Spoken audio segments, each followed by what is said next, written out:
Hello viewers, আপনাদেরকে এখন নিয়ে এসেছি রাজশাহী রেলওয়ে স্টেশন, বাংলাদেশ।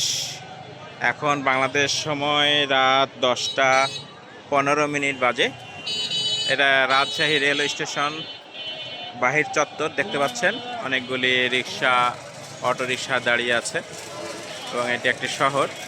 তো গুরুত্বপূর্ণ বিষয়টি হলো যে এই আধুনিক সময় শেষে এসেও দেখেন এই যে রাস্তার উপরে, ফুটপাত রাস্তার উপরে একজন মানুষ, একজন একজন ব্যক্তি শুয়ে আছেন।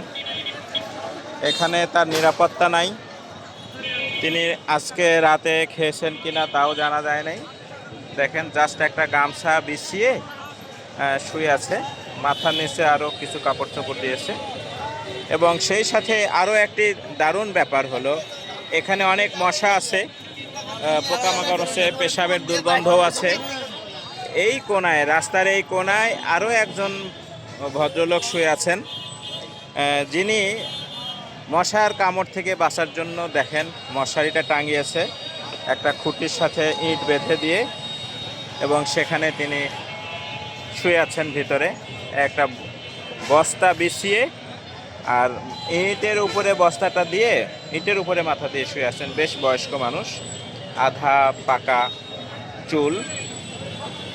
এটা হলো বাংলাদেশ, যেখানে মানুষের বিভিন্ন চিত্র অঙ্কন করতে, গেট নির্মাণ করতে, তোরণ নির্মাণ করতে, উল্কা ছুটাতে, আতশবাজি বাজাতে কোটি কোটি টাকা ব্যয় হয়। সেখানে এই মানুষগুলোকে একটু আশ্রয় দেওয়ার জন্য, একটি ঘুমাবার জায়গা দেওয়ার জন্য, একটি নিরাপদ আবাসন দেওয়ার জন্য সরকারের কোনো বাজেট আছে কি না।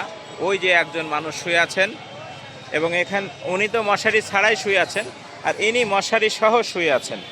তো এই ধরনের একটি পরিবেশে আমরা অনেক মানবতার কথা বলি, অনেক ভালো কথা বলি, দেশ গঠনের কথা বলি, কিন্তু এই লোকগুলোকে নিশ্চিতভাবেই বলা যেতে পারে তাদেরকে সুন্দর সামাজিক মর্যাদার সাথে, তাদেরকে বসবাসের জন্য, নিরাপত্তার সাথে বসবাসের জন্য আমাদের বাস্তব পদক্ষেপ নিতান্তই হাতে গোনা কয়েকটি জায়গায় হতে পারে। আশা করি বিষয়টি নিয়ে দেশের যারা সমাজ সেবক এবং রাষ্ট্রের যারা দায়িত্বে আছেন তাদের ভাবনার মধ্যে আসবে। সবাইকে ধন্যবাদ।